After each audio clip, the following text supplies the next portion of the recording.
Hello and welcome to episode number 30 of the Rollo and Slappy Show. Today is March 13th, 2017. I am Rollo McFlugel, and with me is Slappy Jones 2, and we are both at McFlugel.com. The show notes page for this episode is McFlugel.com/30. So with that, I'm going to hand it right over to Slappy. He's going to introduce our topic for this episode.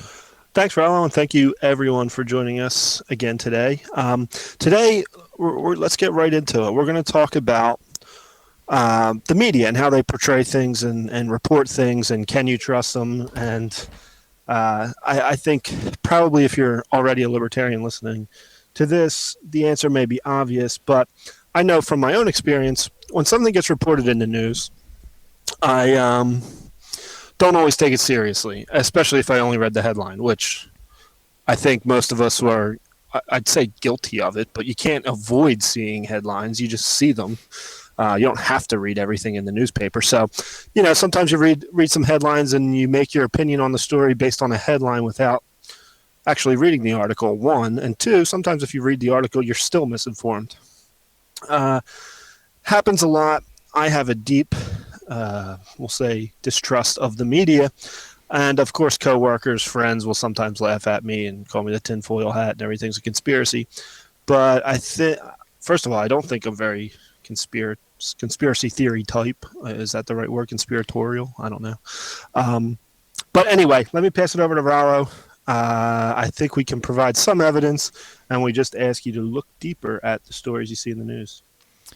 Yeah, I don't think it's fair to call us conspiratorial over this stuff because, if we're wrong about a lot of stuff, but it's just over and over and over again, time and time again, we see that the media just either flat out lies or doesn't actually do real reporting, real journalism. So the reason that I asked Slappy to do this episode topic tonight was, I think, over this weekend, a new video of the Michael Brown shooting in Ferguson was released. And it wasn't video of the shooting itself. Let's be clear about that. It was like the night before. Right. But why is that important?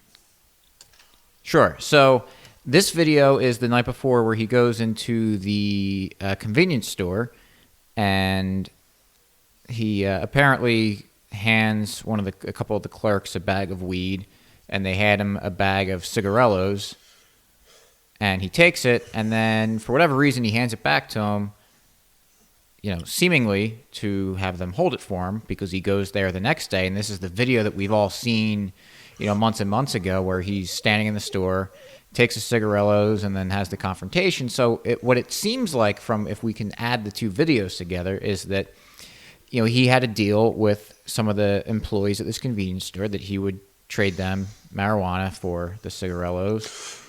And the next day when he went to go pick it up, there was a misunderstanding with the people that were there, and that's where the confrontation happened. That's why they called the police and said that he stole.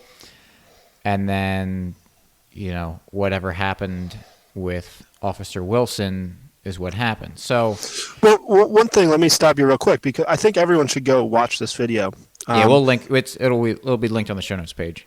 Yeah, it's pretty clear what happens on this video. You see him hand a bag over the counter, and he's given a bag, like a shopping bag of cigarillos, and you can probably see the brand name on it. I mean, it's obvious what is in it, what he takes, and he starts walking toward the door calmly, like he's not hiding it, he's not rushing, he's not looking over his shoulder. He walks toward the door, then he stops, turns around, and hands it back to the guy behind the counter, and he clearly puts it under the counter. And this is all on video. It even shows the other angle from behind the counter where you can see him putting it on a shelf underneath the counter. So it's not – there's really not much to guess of what is going on in this video. Well, I remember watching the original video of the next day when the altercation happened in the store, and I remember thinking, this is so weird. It doesn't make sense. Why is he just standing there very calmly – there's something more has got to be going on here. And now, No, you see. Usually your gut reaction is pretty true. But, well, let's take it to the next step. But why is this important? So what? So the guy made a drug deal, or we'll say we'll assume is a drug deal. He gave a brown bag of something that you see the people behind the counter smell it. They pass it around. They're all smelling it. I mean, let's put two and two together. Why does that should have no bearing on what happened with the police officer? If as the story goes, Michael Brown rushed the cop. I think he was in his car and tried to shut the door on him and reach in and grab his gun and shoot him. I mean, you know, that's, I think, what the story is. Right. Of course, there's only one side of the story.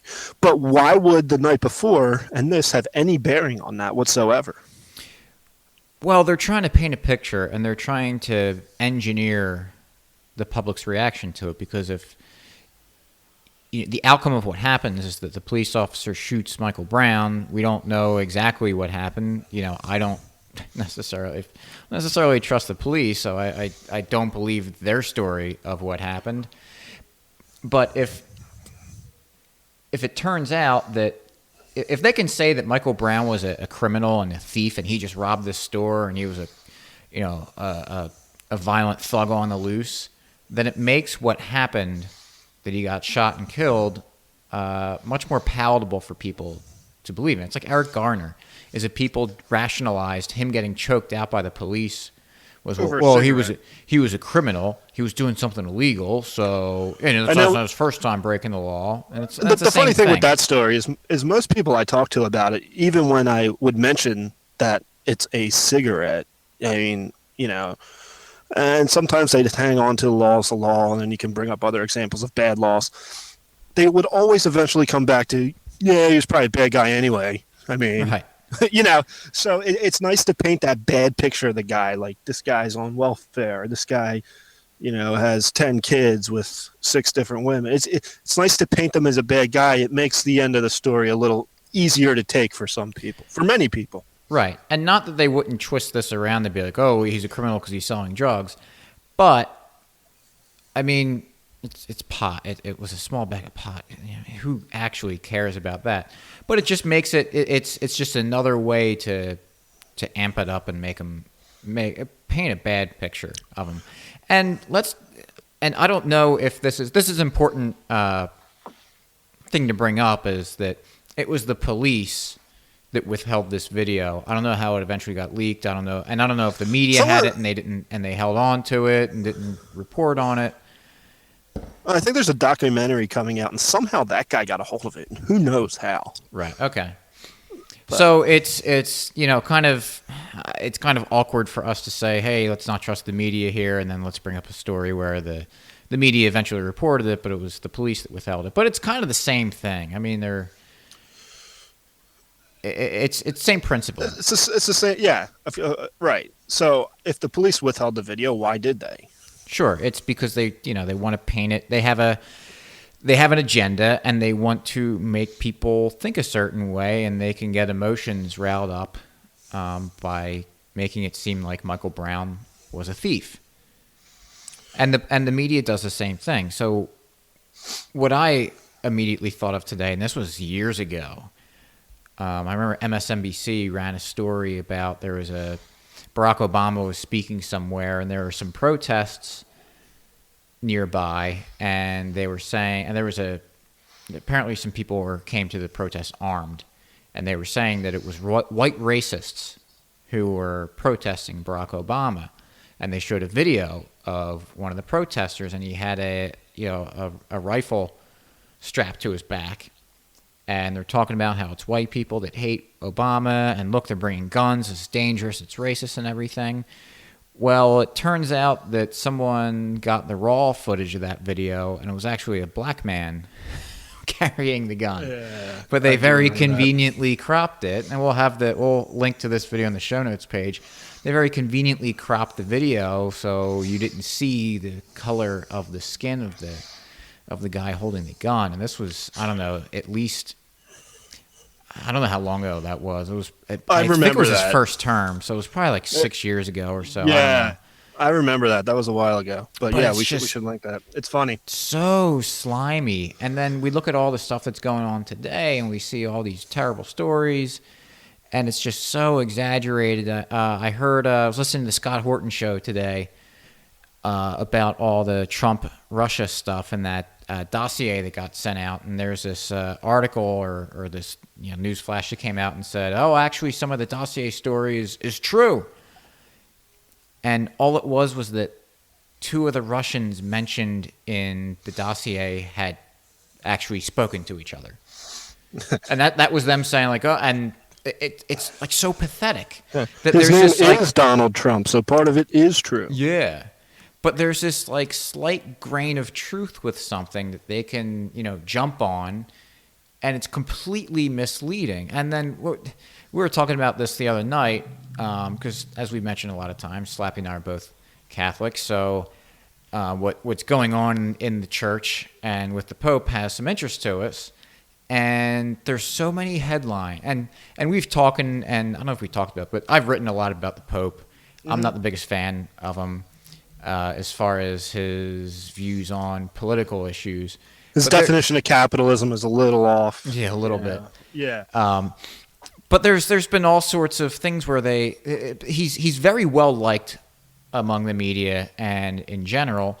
So anytime they shove microphones in his face and ask him these questions, and he often gives just the standard Catholic teaching, which is, I agree, is correct on a lot of things. But then it's put up, oh, wow, look at this great progressive Pope. Like, they asked him if gay people were going to go to hell. And he said, well, who am I to judge? And they were like all fawning over him. It was like, this is a new era of the Catholic Church and everything. And no, that's what the church's teaching has always been. Right. Don't hate anyone.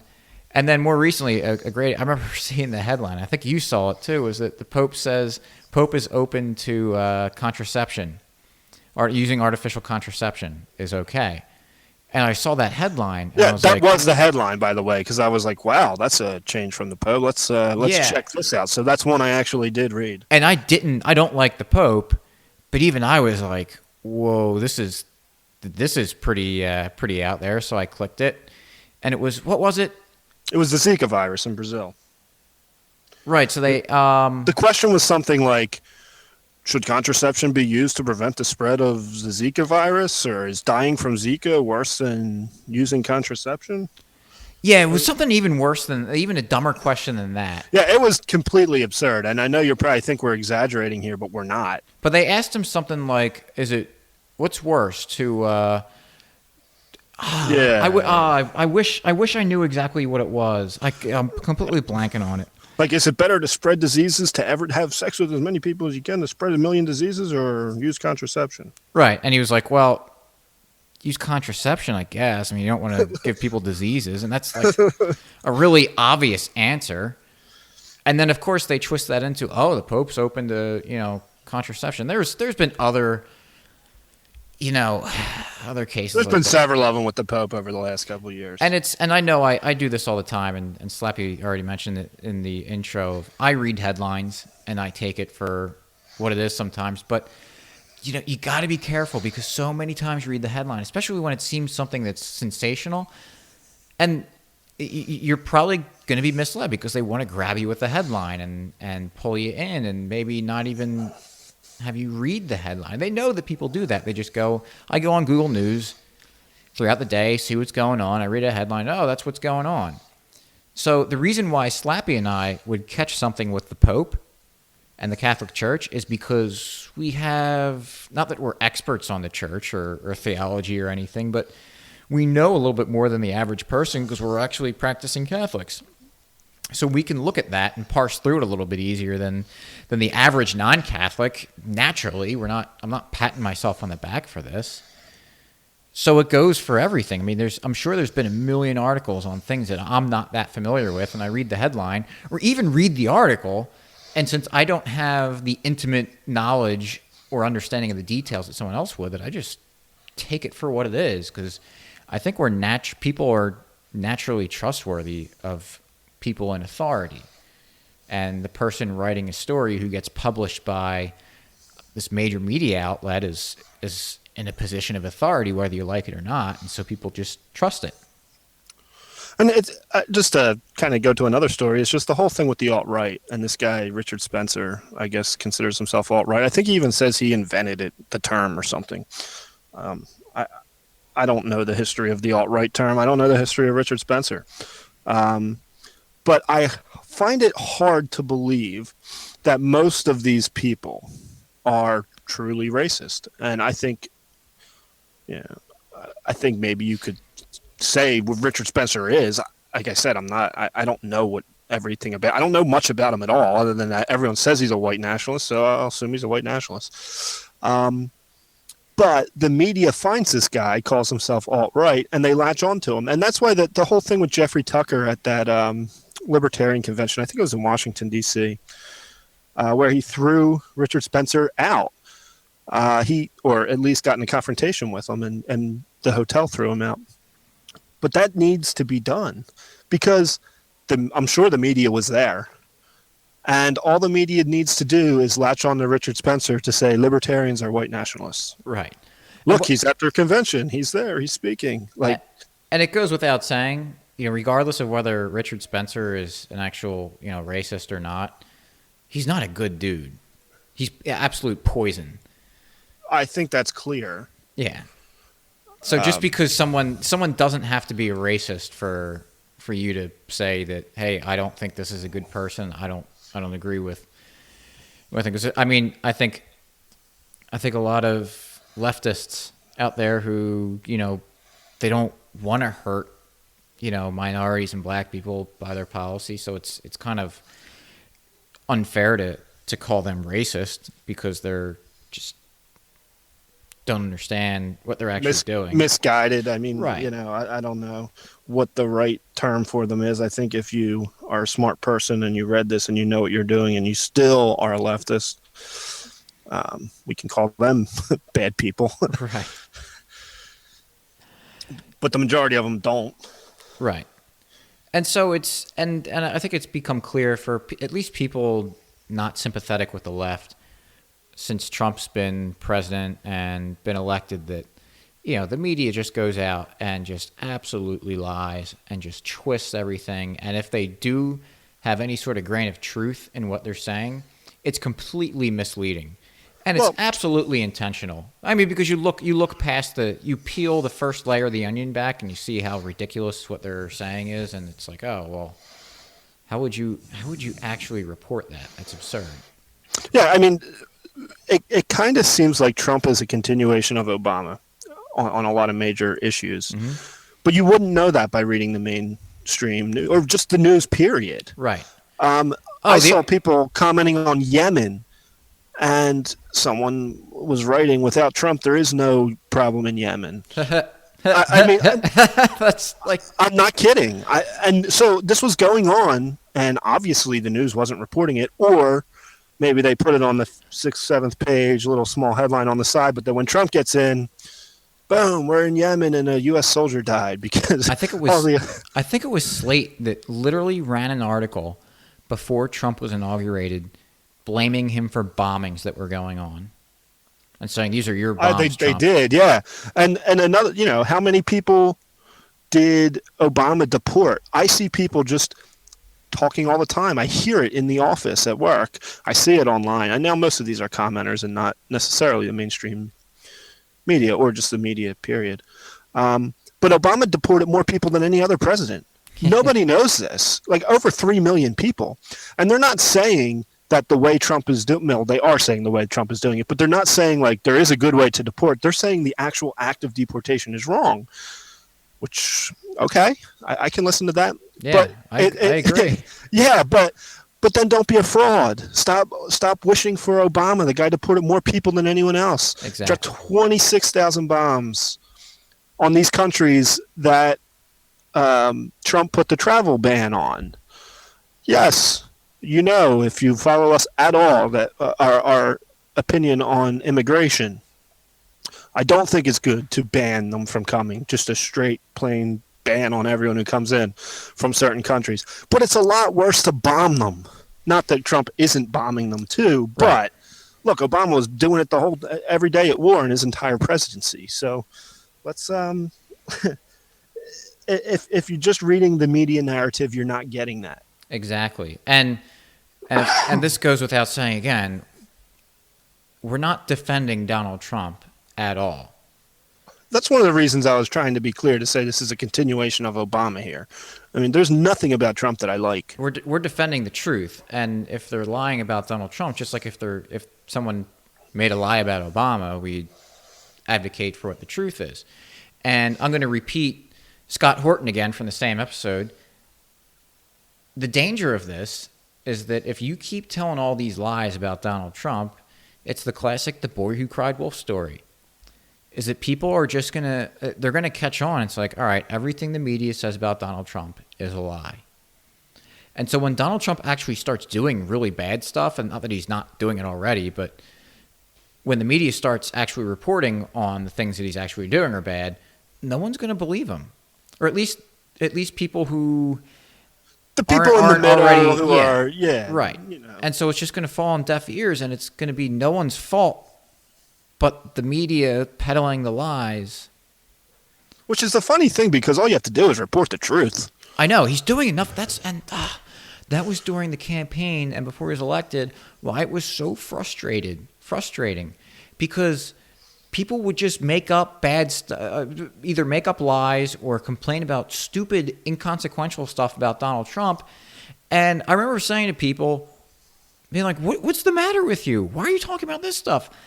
You are that intellectually bankrupt and that, unknowledgeable about Trump that you have to make up stuff? There's a million things that is wrong with Donald Trump, and you can't even talk about any of them during your criticism of him." And you got to talk about a Russian dossier of him in a hotel that was bugged. You got to talk about Donald Trump like having an affair with Vladimir Putin or something, or what it is, and it's like, man. Like, or, some video or audio that pops up where he said something that wasn't very nice, and it's like, that's all you have? Really? Well, because, let's be honest, you can't rail against him for his policies because they're the same ones Obama had. Exactly. So you have to use those lies to push your narrative. And of course, we're jumping on the liberal media, but it goes the same on the opposite way. All the people, Republicans. I'll throw Fox News out there. I don't listen or watch, but they trash Obama, everything he does. He's too weak on the war. And then when Trump continues the same exact war, well, now we finally got a man in there who's going to show people who's boss. Obama plays golf too much. Yeah, exactly. I wish he played golf for every day of his presidency. Yeah. Some people in the Middle East lives might have gotten saved. So. Yeah, so the point of our podcast here today is just to look deeper. Don't take the headlines. Don't even take the whole story. Read the primary sources, find out what was actually said, and form your own opinion. And there are trustworthy journalists out there. Journalism is mostly dead, but it's not completely dead. There are some very good journalists out there. So, you got to figure that out, who you trust. Right. And maybe in fairness to the media, this shouldn't be in fairness to the media, but with the internet, with Twitter, they're fighting to hold on to what they are. Now, if there's a fire up the street, I can take a picture and tweet it and say there's a fire. Before, it used to be the news station had to get there and report it to everyone. So they're trying to beat all the people out there with Twitter who are reporting the news. Yep. So they're hanging on. They're sensationalizing things. They're making things up when they don't have the facts because they need to get it out. It has to be published. Not that excuses them. That should just make you more skeptical of everything they do and understand maybe it's not always ideological or to fit their narrative, even though I most of the time think it is. It could be dishonest mistakes and trying to put out the news before they know what actually happened.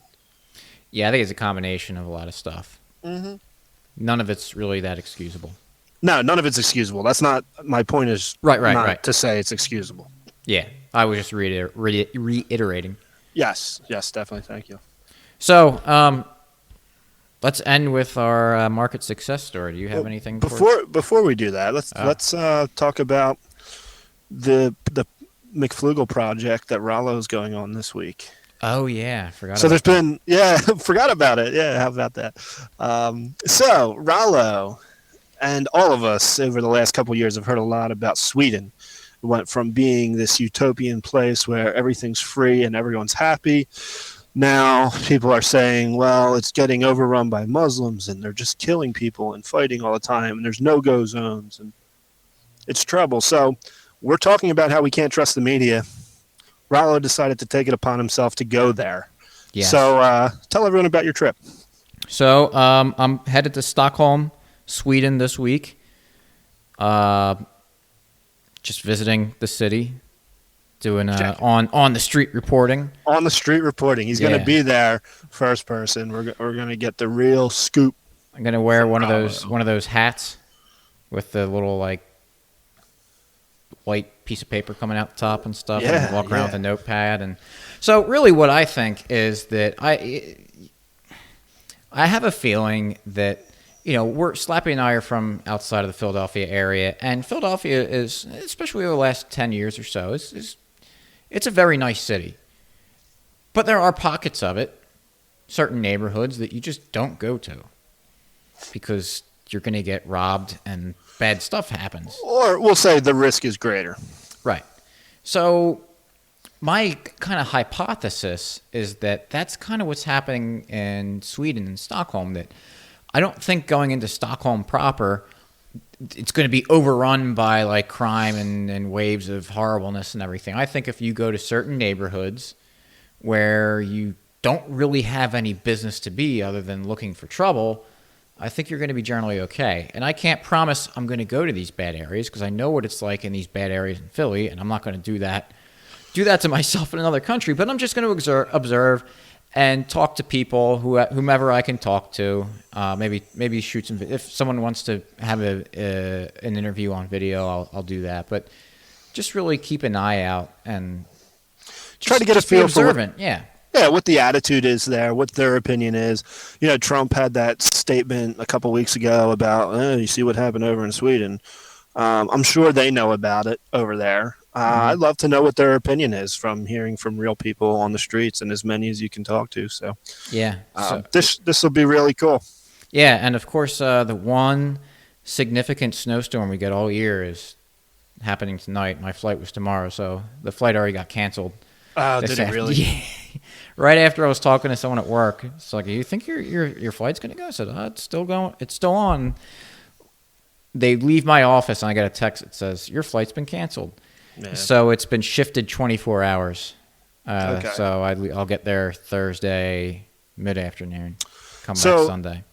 Now, what happens with that? Is the airline, is it just you're tough, you're out a day?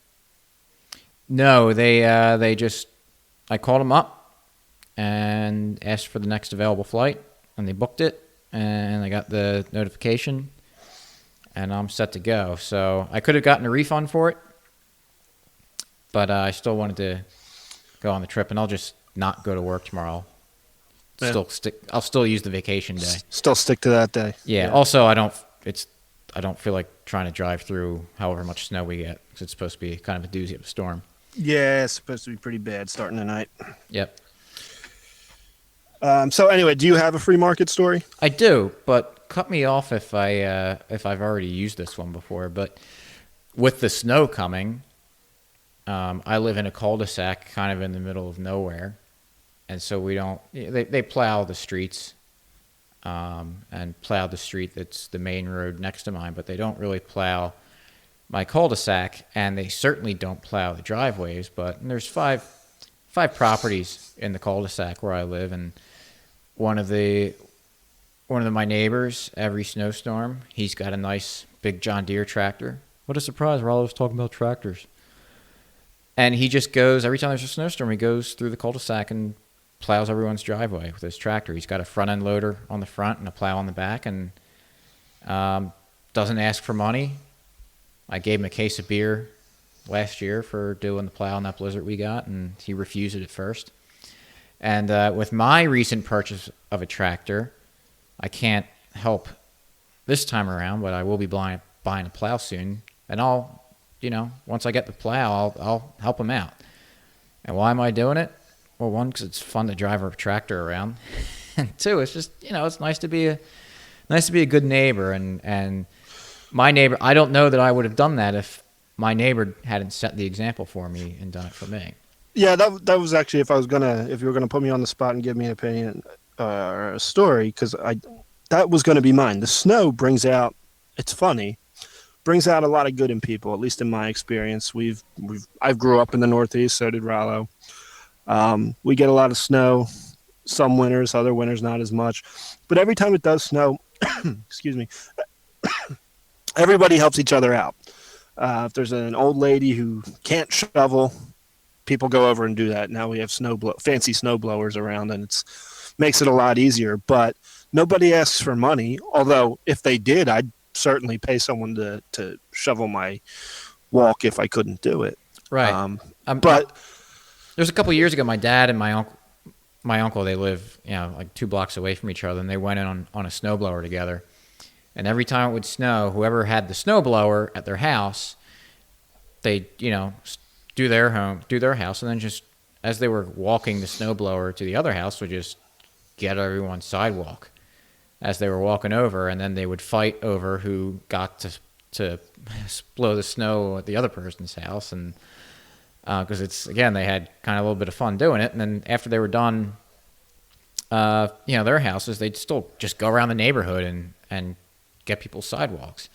I think part of that is, they're so used to, 50 years or so of shoveling by hand. Now they've got this awesome tool that makes it so much faster. They're, probably out for only half the time as they would be doing everybody in the neighborhood's sidewalk as opposed to just shoveling by hand their own. So, and that's another good market thing is that the snow blowers, it's technology, it's an improvement.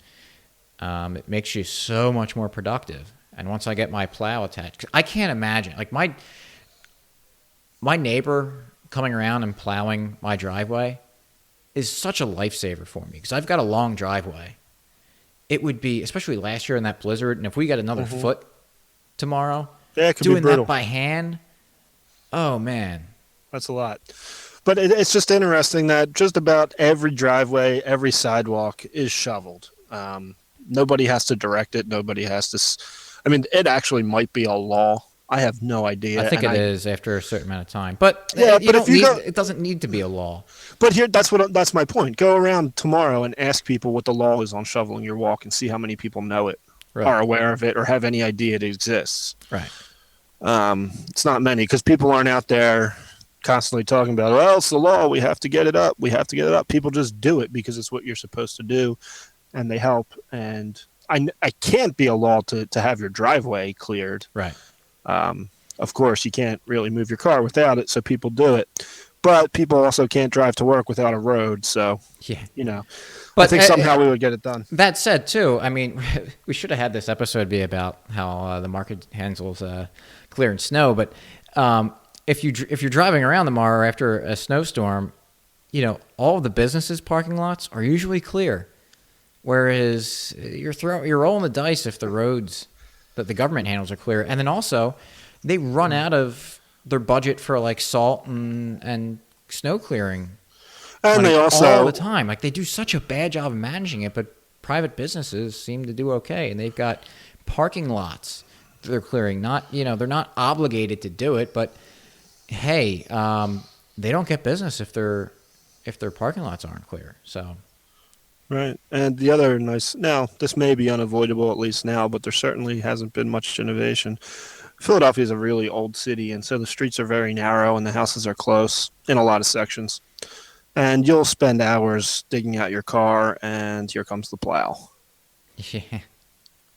So good customer service. Oh, yeah. Because the plow just pushes it. For all you people in the South or where it doesn't snow, the plow will just dump a ton of snow right on your newly shoveled out car. So again, I don't know if it's just something it's not complete. Unavoidable. I don't know because it happens all the time where you dig your driveway out and you finally finish it. And here comes the plow and it just goes right by your driveway and just puts this huge snowbank right in front of you again. You're like, oh man. And it may be unavoidable. I don't want to blame them too much. You don't want to have them stopping every 20 or 50 feet to Yeah. But it's kind of funny.